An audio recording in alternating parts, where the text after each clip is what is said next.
Yay! You're here. We're here. Yeah. Might as well do a show, I guess, ain't that? It is November the 14th. Here's what we're working on this morning. Taylor Swift's Eras Tour. Finally, it starts tonight. Simone Gavros is in Toronto for it. John Tavares scores an OT in a Leafs comeback win. And 3 popular toys in the 80s are being inducted into the Toy Hall of Fame. I know those. My Little Pony.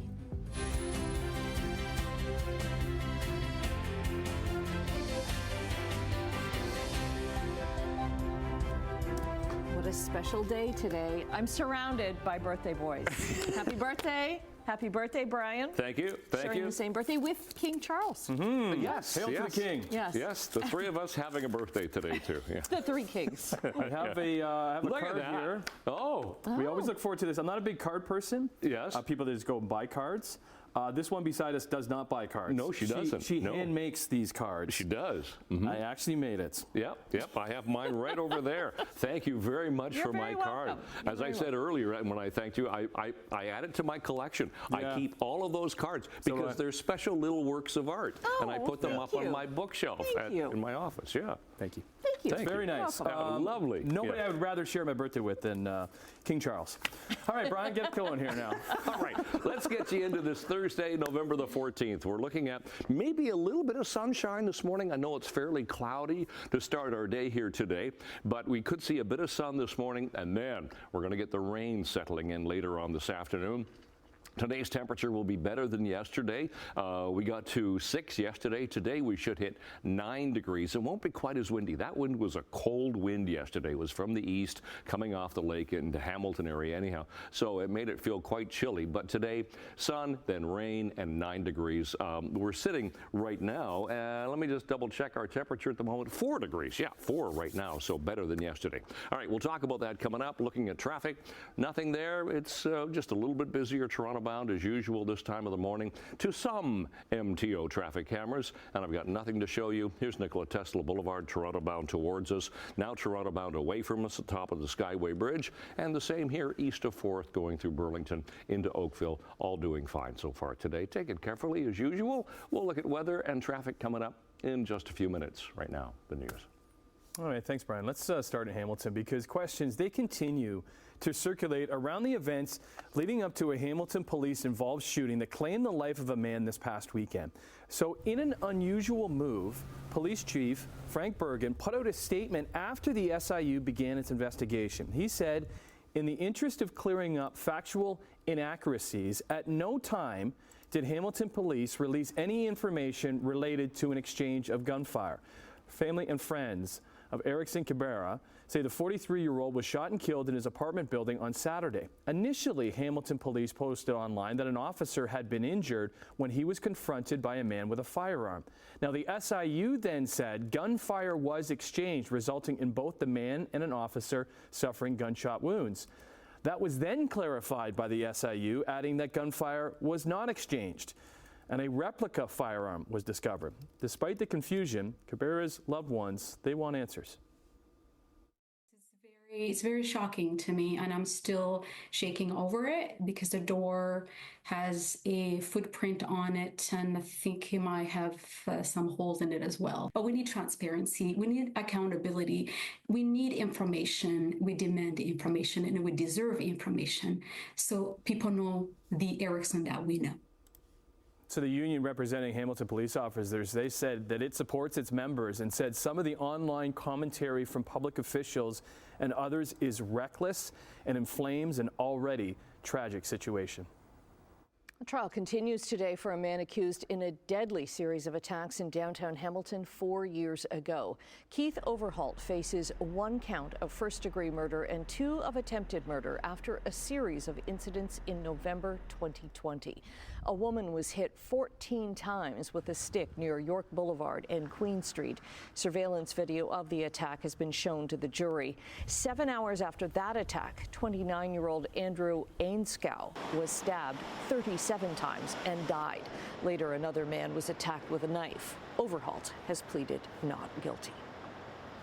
An arrest has been made after a sexual assault at the Penn Center in St. Catharines. Niagara police say a 14-year-old girl was assaulted back on Sunday afternoon in the mall's food court. 21-year-old Brady Normand Burke was charged and has been charged with sexual assault and sexual interference. Police have released his photo, believing there could be other victims. They say their investigation shows a group of teenage girls who had been followed in the shopping center in October. 32-year-old man from Welland has been charged with sexually extorting people under the age of 18. Niagara police say the investigation started in September after they got a complaint from a youth in the U.S. who was sexually extorted. Authorities did a search of a home in Welland last week, seizing digital devices. A forensic investigation uncovered evidence to suggest the suspect was using the internet to sexually extort a number of youths in Canada, the U.S., and several other countries. All right, to the story that everybody is talking about today. It has finally arrived. Taylor Swift's Eras Tour is kicking off tonight at the Rogers Centre in Toronto, and they're going to be welcoming thousands of Swifties into the downtown core. We turn to our in-house resident Swiftie, Simone Gavros, for a look at this story. And is there any debate what story you were going to do today, Simone? No, Tim, I think this one was pretty set. I mean, everyone is so excited for today for sure, and it's been a long time coming. Tonight is night one of 6 sold-out shows here in Toronto, and you can see the massive friendship bracelet that has made its debut here on the Rogers Centre, getting ready to welcome those thousands of fans into the downtown core. Now, those tickets are sold out. I would know because I was looking patiently for any kind of last-minute ticket sale drop yesterday. Nothing came, so if you were one of those thousands of Swifties that did get a ticket, you are considered the lucky ones. And right now, ticket sales that are on other resale sites like StubHub, for example, those tickets are going for $2,000 at the lowest. Now, this morning is expected to be just a little bit quieter. It's technically considered, the calm before the storm because it's going to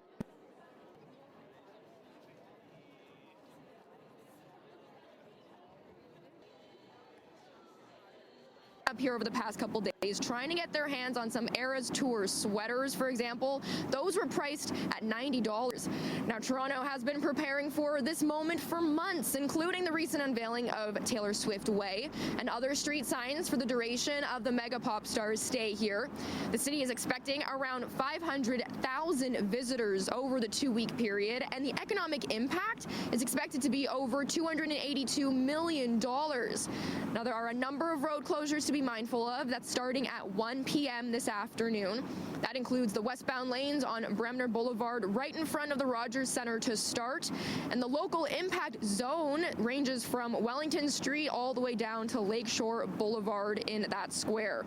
Now, there's also a number of designated drop-off and pickup zones along Bay Street, Front Street, and Lakeshore. Now, people are encouraged to take public transit to get down here today because of how busy and congested it'll be. There's also a number of GO train service additions that are going to be along in Burlington, Milton, as well as Oakville. So definitely be able to get your way down here if you're headed out from the Hamilton area. We're hoping to speak to fans today. Gates open at 4:30 officially, but hopefully there's going to be some fans out here that we can speak to. For now, Annette, I'll send things over to you. Okay, thanks very much. Meantime, a group of hotel service workers in Toronto is set to hold a rally today outside the Fairmont Royal York. They're demanding salary increases as hotel costs in the city skyrocket during these concerts. Unite Here Local 7-5, the union representing 8,000 workers in the GTA, says Royal York employees haven't seen a salary increase since 2021. They've been negotiating a new contract with the hotel over 2 years. The rally comes as Taylor Swift starts her series of 6 sold-out concerts in Toronto. During show weekends, some hotel rooms and short-term rentals in Toronto are priced up to 10 times higher than other weekends. Some advertise for as much as $2,000 a night. The union says hotel workers who will be serving Swifties during her Toronto stops are bargaining for raises to keep up with the rising cost of living. The union represents hospitality workers, including food service employees, room attendants, and bell persons. Toronto City Council has approved a new FIFA World Cup charge to help ease the burden for pricing or hosting the pricey sporting event. Council members have voted to raise the tax applied to hotel rooms and short-term rentals from 6% to 8.5%. The tax will be charged from June 1st of next year until the end of July 2026.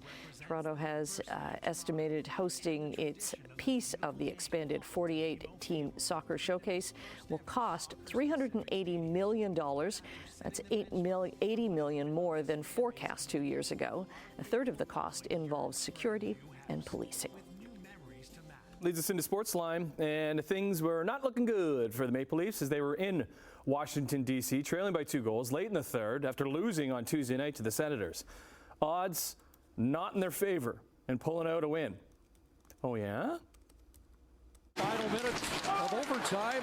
Marner tried to kick it loose. Oh, that's good. Stopped by Wall. And now maybe a break for John Tavares. Catching up to it. Here's Tavares cutting in. Scores!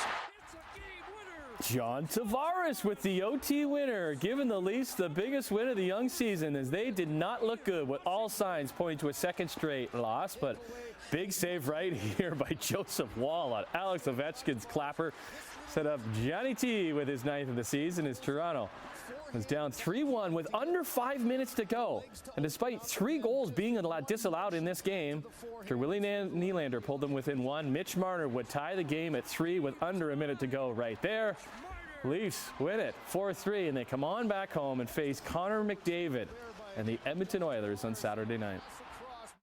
Hammer on his backhand. Wanted Lardis. That won't go. Bo Jelsma's got speed ahead. Jelsma on the forehand. Scores!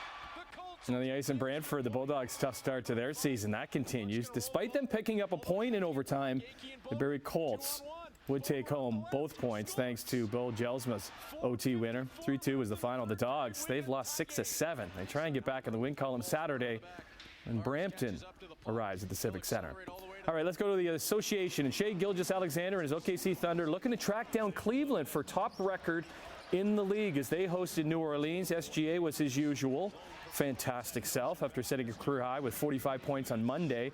Had 29, but played some impressive defense as well, coming up with a couple of big blocks in the Thunder's 106-88 win. So OKC is now 10-2 in the year, but the Cavs, they won again. They're still undefeated. They beat Philadelphia. They are 13-0 on the year. Well, 3 more sleeps until the 111th Grey Cup between the Bombers and Argos from Vancouver on Sunday. But tonight are the CFL Awards.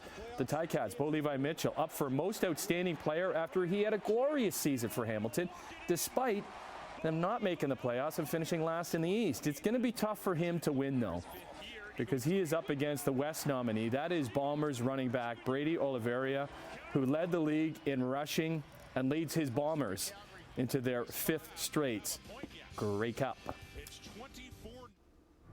Hey, it's 6:13. Good morning. Thursday, 14th of November. Into traffic. First of all, let's look here. Start with this camera. This is the 403 in Waterdown Road. Nothing to see there. I want to go to this MTO traffic camera because we have a vehicle fire just beginning. Now, this is the ramp from the southbound 427 trying to get onto the Gardiner Expressway. Now, the person in the vehicle is out of the vehicle and he's been dousing the flames coming out of the engine. The flames were fairly large a few minutes ago. Been watching this. The smoke is dying down, but he's doing, whether he has a personal fire extinguisher in the vehicle, but he's working up. There you can see the smoke getting a little bit thicker right now. So this is a dangerous situation with a vehicle fire off to the side, southbound 427, trying to get to the Gardiner Expressway. Some other cameras, nothing in St. Catharines at Welland, Nikola Tesla Boulevard, all the way through east of Brant, doing fine. East of Royal Windsor, no problems. Just that one situation there on the 427 to the Gardiner. All right, let's get to our temperature at the moment. Temperature sitting at 4 degrees, better than yesterday morning. We were in the minus column this time yesterday morning, so 4 degrees. Winds are light, humidity is comfortable, but the sky is fairly cloudy at the moment.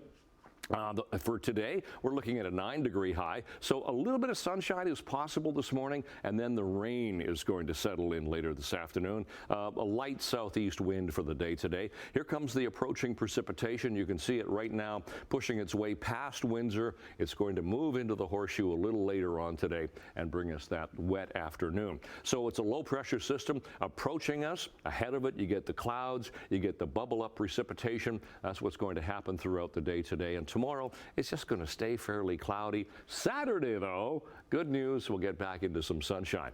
So temperatures today, 6 for Burlington. Otherwise, 7, 8, 9, even 10 degrees for Niagara. Bit of sun this morning, but we're looking at that shower activity, the rain actually later on today. So tonight stays mild, 5, 6 degrees for the Horseshoe. We will get some showers, some drizzle. Fog will develop overnight once again. And then tomorrow, we're looking at 9 and 10 degrees. Not a lot of sun for the day tomorrow. Even some drizzle for Brantford, Simcoe, and Cayuga, but otherwise fairly cloudy. Out the door, 14th of November. It is cloudy at the moment. Our temperature, when I say mild, that's above seasonal to start a morning, 4 degrees right now. Long range coming up at 10. Okay. Off and running. When we come back, we'll say good morning to our good friend Emily Vukovic, see what she's chit-chatting about today. Might have something to do with what's going on down the road in Toronto, perhaps. Maybe, yeah. Also, in business news, work is progressing on a $1 billion battery plant in Port Colborne. We'll see you in 2 minutes. Oh, hello, Emily. Hi, good morning. What's going on? Well, coming up, we're going to be talking about this year's nominees for the Songwriting Hall of Fame. A couple of childhood favorite toys will be inducted to the National Toy Hall of Fame, and some sad news about Dave Coulier, who plays Joey on Full House. Okay. And then what's going on down the road? Well, Taylor Swift, that's obvious. We're going to spend a full hour on It Taylor just Swift. seems like how long have we been talking about this for? Long Forever. time. Right? And now it's here. It's finally here. Okay, and Simone is there. We'll get back to Simone in a little bit. Okay, we'll see you at that big red couch over there. I'll be there. All right, business news on this Thursday morning, and the Canadian dollar is down 3 basis points, trading below 71.5 cents U.S. Gold down, yowzers. Gold, almost down 38 bucks, 25.48.60 an ounce. Crude oil is down 6 cents, 68.37 a barrel. What about Europe? Hey, good morning, Europe. Markets are up across the board, just slightly in London, a little bit better in Frankfurt, and gains in Paris too. In Asia today, the markets were down in Tokyo, Hong Kong, and Shanghai with triple-digit losses. In North American markets, the TSX gained 66 points on close yesterday. The Dow was up by 47. NASDAQ dropped 50. Well, so glad you're with us on this Thursday morning. Let's get into some business news, and I want to head to Niagara because work is moving forward on a battery separator facility in Port Colborne. The plant was announced exactly 6 months ago. Later this morning, provincial and federal officials, they will be part of a groundbreaking ceremony for the $1.6 billion facility. Lithium battery separators will be produced there, keeping the positive and negative sides of a battery from shorting out. So the separators, they're crucial components for electric vehicles. The plant, which will be part of Honda's EV supply chain, is expected to open in 2027. Port Colborne is also going to be home to a new multi-million-dollar biofuel facility. It'll be managed by Hamilton Oshawa Port Authority in partnership with Canada Clean Fuels and Canada Steamship Lines. When it is finished, the $33 million terminal will help the marine industry move to cleaner fuels. It will be able to hold enough to fuel more than 100 vessels a year. The new biofuel terminal will be built on the east pier of the Welland Canal in Port Colborne, serving ships on the canal, the Great Lakes, and the St. Lawrence Seaway. Well, China is now the top trading partner for South America. Few places represent this shift like this brand new mega port in Peru, I should say, with Chinese state-owned shipping giant Costco as its controlling shareholder. Now, the port is set to be inaugurated today in a joint ceremony at the presidential palace with Chinese leader in attendance. So this event coincides with the Asia-Pacific Economic Cooperation Summit being held in Peru this week, where competition between China and the U.S. it's going to be taking center stage. We are discussing Prime Minister Justin Trudeau, he will leave this afternoon to attend that very summit. This comes just days after Ontario Premier Doug Ford accused Mexico of enabling transshipment and allowing Chinese goods into Canada, along with American markets, while calling for a U.S.-Canada bilateral free trade agreement to protect workers in both countries. So we'll be following this over the next few days. Okay, also following Brian's forecast and your seven-day forecast and your traffic as well this morning. 624, good morning. Right to our MTO traffic camera at the vehicle fire that we have here. The fire is now completely out. The fire department has moved in and doused the flames in the engine compartment. So what you're looking at is a slowdown now because of the lanes blocked. We have the left lane blocked and the shoulder blocked as you're coming down the 427, taking the ramp to the Gardner Expressway. So that is a slowdown now, but at least the fire is out. Here's QEW Mountain, St. Catharines, top of the Burlington Skyway as normal this time of the morning, getting slow. Nothing east of 4th. Warren Park looks good through Mississauga, dipping into the 403 in Mississauga at Winston Churchill. All doing okay. Temperature at the moment, at least we're on the plus side this morning compared to what we were yesterday morning. We were -1 yesterday. Right now we're sitting at 4 for Hamilton, 6 Grimsby, 7 Mississauga, 8 for Toronto. Seasonals this time of year are 0 for the overnight low, 7 for the daytime high. Didn't quite make it there yesterday. Those are our sun times and records for the day today. And we'll see a little bit of sun this morning for going into school, and we should be 7 degrees by the first bell, and then 8 coming home after school, but that rain will settle in as the day progresses. So a bit of sunshine to start the day, and then clouds, rain later on, a 9-degree high for the day. 5 overnight tonight, tomorrow again 9. It'll stay cloudy, but at least we'll lose the precipitation. Sun for the weekend, sunny Saturday and Sunday, 11 degrees, and then we get to chance of showers for Monday, and lingering into Tuesday as well. That's your forecast. Annette, Tim. Okay. Love your dog, but not the poop you've got to scoop. Well, listen, many of you might be heading out right now to take the dog out for their morning walk. Well, listen to this story. A software engineer in Minnesota has developed a way to collect what his corgi leaves behind with a drone. It hovers over the grass, and when it detects a brown parcel, it swoops down to collect it. He is planning to create an app where users can simply outline their backyard and let the drone do all the work. One more thing, he's trying to come up with a better name than the poop copter. Poo pilot, you can't get around there being poop in some way in the name. The biggest reward is actually picking up a poop. There's a little dopamine hit of feeling like you've made progress. Okay, he's brainstorming other names. You want to hear him? Sure. The doo-doo drone. This one was number 2 on the list. Number 2 on the list. The feces flinger 5000. Okay, so where does it put the poop afterwards? These are. You could put it over in a neighbor's yard. Now we're getting somewhere. Now we're getting somewhere. Oh man, peek-a-poop. All right. Yeah, this show has gone to the dogs. All right. I was going to say something else. Half hour down. It is Thursday, not Friday. Feeling maybe like a Friday. Well, Glad it's a you're birthday. Here. Yeah, it's your birthday. That is true. We'll see you in a couple.